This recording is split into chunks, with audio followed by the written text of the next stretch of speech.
இன்றைய வேதப்பாட நிகழ்ச்சியில் தூதர்களின் பணிகளை குறித்து தியானிக்க போகிறோம். முதலாவது பணி, தேவனை துதிப்பார்கள் அல்லது மகிமைப்படுத்துவார்கள்.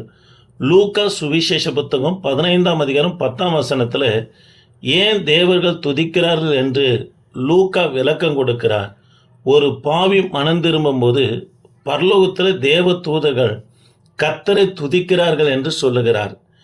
ஏன் ஒரு பாவி மனம் திரும்பல் நிமித்தம் அவங்க துதிக்கிறார்கள் என்று இங்கே சொல்லப்படுகிற பாவி யார் என்று சொன்னால், ஞானஸ்தானம் எடுக்கும் போது கூட ஒரு சிலர் ஒரு பாவி மனம் திரும்ப நிமித்தம் மிகுந்த சந்தோஷம் என்று ஜெபிப்பாங்க.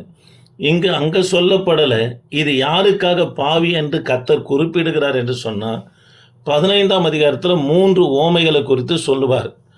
ஒன்று, காணாத போன வெள்ளிக்காசு. 2வது, தகப்பனை விட்டு தூரம் போன இளைய குமாரன்.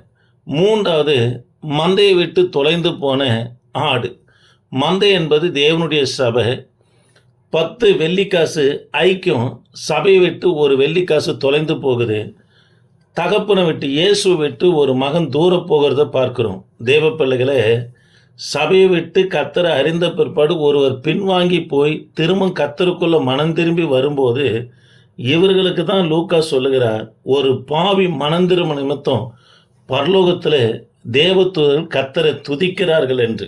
சரி, 2வது பணி, தூதர்களின் 2வது பணி சிறு பிள்ளைகளை பராமரித்தல்.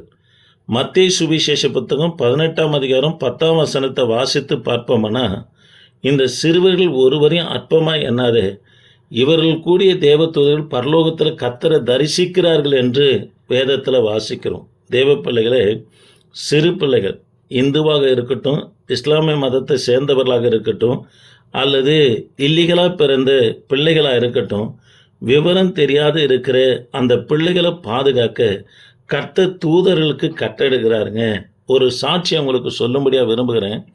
ஒரு 15 வருஷத்துக்கு முன்பதாக சென்னையில் இருக்கிற கேஎம்சி ஹாஸ்பிட்டலிருந்து ஒரு பெண் குழந்தை பிறந்த தாயானவ, பெண் குழந்தை அந்த அம்மாவுக்கு பிறந்ததுன்னு சொல்லி புருஷன் கண்டபடியாக சத்தம் போட்டு வீட்டுக்கே வர தேவையில்ல, உனக்கு 3ஆவதும் பெண் குழந்தை பிறந்தது என்று சொன்ன உடனே அவங்க 3வது தளத்தில் போயிட்டு அங்கேருந்து தற்கொலை பண்ணிக்கொள்ள முடியாத குழந்தையோடு கூட குதிச்சாங்க. அவங்க விழுந்த ஸ்பாட்லேயே செத்துட்டாங்க. ஆனால் அந்த பிள்ளைக்கு ஒரு காயமும் இல்லாதபடி கர்த்தர் தப்பி வித்தார். 3வது மாடியிலிருந்து விழுந்து அந்த பிள்ளை பிழைச்சதுக்கு காரணம் என்ன? கர்த்தர் அந்த பிள்ளைகளை பராமரிப்பதற்கு தூதர்களை வைத்திருக்கிறார். தூதருக்கு கட்டளை கொடுக்க அந்த பிள்ளைகள் காக்கப்படுகிறது. ஆக பிள்ளைகள் ரோட்டில் விளையாடும் போதும் கீழே தடைக்கு விழும்போதும் ஒரு சிலர் சொல்லுவாங்க, நூல் ஏழை இந்த பிள்ளை தப்பி வைக்கப்பட்டான். அது நூல் ஏழை காரணம் அல்லங்க. கர்த்தர் தம்முடைய தூதருக்கு கட்டளையிட்டு பராமரிக்கிற தூதர்களை கொண்டு கர்த்தனவனா அந்த பிள்ளையை விடுவிக்கிறார். சரி, 3வது தேவ பிள்ளைகளை சபையின் நடவடிக்கைகள் என்னவனா கண்காணிப்பார்கள் என்று சொல்லி 1 கொரிந்தியர் 11ஆம் அதிகாரம் 10ஆம் வசனத்தில் நம்ம வாசிக்கிறோம். ஆகையால் தூதர்கள் நிமித்தம் ஸ்திரியானவர் தலையில் முக்காட்டிட்டு கொள்ள வேண்டும் என்று சொல்லுகிறார். தூதர்களின் நிமித்தம் அப்படின்னா தேவ பிள்ளைகளே, தூதர்கள் சபையின் நடவடிக்கைகளை கவனித்து கொண்டு இருக்கிறாங்க. ஊழியக்காரர் பாரத்தோடு பிரசங்கம் பண்ணுறாரா, இல்லை அவர் அசட்டத்தனமாக இருக்கிறாரா, அல்லது சத்தியத்தை கேட்குற கர்த்தருடைய பிள்ளைங்க பயபக்தியாக கேட்குறாங்களா, இல்லை செல்ஃபோனை நோண்டிக்கின்னு இருக்கிறாங்களா, அங்கும் இங்கும் வேடிக்கை பார்க்குறாங்களா, கர்த்தருடைய வார்த்தை மேலே கவனம் செலுத்துகிறாங்களா, இல்லை அவங்களுடைய சிந்தை கர்த்தருடைய வார்த்தை மேலே இருக்குதா, இல்லை வேறு எங்காய்களும் இருக்கிறதா என்று சொல்லி சபையின் நடவடிக்கைகளை கண்காணித்து பிதாவுக்கு அவர்கள் அனுப்புகளாக இருக்கிறபடினாலே சபையில் உட்கார்ந்து கொண்டு இருக்கிற பிள்ளைங்க தூதர்கள் நம்மளை கண்காணிக்கிறார்கள் என்ற பயத்தோடு கூட அவங்க பயபக்தியாக ஆராதனை செய்து வரும்படியா இயேசு நாமத்தினால உங்களை வேண்டிக் கொள்கிறேன். 4வது தேவ பிள்ளைகளே, தூதர்கள் என்னவனா பணி செய்கிறவர்களாக இருக்கிறாங்க. மத்தேயு சுவிசேஷ புத்தகம் 4ஆம் அதிகாரம் 11ஆம் வசனத்தில் 40 நாள் உபவாசம் இருந்த பிற்பாடு கிறிஸ்துவுக்கு களிப்பு உண்டான உடனே, அதாவது சோர்வு உண்டான உடனே அவருக்கு பணிவிடை செய்யும்படியா தூதர்கள் வந்தார்கள் என்று சொல்லி பார்க்கிறோம். சங்கீதங்களின் புத்தகம் 91ஆம் சங்கீதம் 11ஆம் வசனத்தில் நம்முடைய பாதம் கல்லில் இடராதபடிக்கு பிதா ஆனவர் தூதர்களுக்கு கையில் நம்முடைய பாதங்களை ஏந்தி கொண்டு போகும்படியாக கட்டளை கொடுக்கிறார் என்று சொல்லி பார்க்கிறோம். தேவ பிள்ளைகளே, தூதர்கள் நமக்கு பணி செய்கிறாங்க. இதற்கும் ஒரு சாட்சியை சொல்லும்படியாக விரும்புகிறேன். ஆற்காடு வேலூர் பகுதியில் தேவகுமார் என்கின்ற ஒரு ஊழியக்கார் ஊழியம் செய்கிறார்.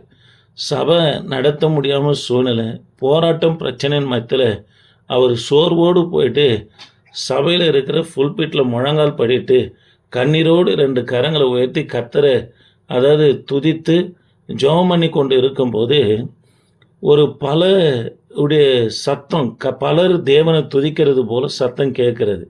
அவர் திரும்பி பார்க்கிறார். சபையின் வாசலை பார்த்தா குறைஞ்சது ஒரு 10-15 தூதர்கிட்ட இவருக்காக கர்த்தரை துதித்து மகிமைப்படுத்தி கொண்டு இருந்தாங்க, இவரை பலப்படுத்த முடியாது. அப்போ தான் அவர் உணர்ந்து கொண்டார், கர்த்தர் நம்ம விட்டு விலகலை, கர்த்தர் நம்மோடு கூட தான் இருக்கிறார், இந்த ஊழியத்தில் இருந்து கர்த்தர் நம்மளை நடத்துவார் என்று சொல்லி அவர் இன்னமும் கர்த்தருடைய ஊழியத்தை உற்சாகமாக செய்து அநேக அற்புதங்கள், அடையாளங்களை அவர் மூலிமா கர்த்தர் செய்து கொண்டு இருக்கிறார். தேவ பிள்ளைகளே, தூதர்கள் பணிவிடை செய்கிறார்கள். 4 காரியத்தை பார்த்தோம். 1, தூதருடைய பணி, தேவனை துதிப்பாங்க. 2வது, சிறு பிள்ளைகளை பராமரிப்பாங்க. 3வது, சபையின் நடவடிக்கைகளை கவனிப்பாங்க. 4வது, அவர்கள் பணிவிடை செய்வாங்க. இந்த வார்த்தை கேட்கிற தேவ பிள்ளைகளை சப்ஸ்கிரைபர் பண்ணுங்க. கர்த்தர் உங்களை ஆஸ்வதிப்பார். பிரைஸ் எல்லாம்.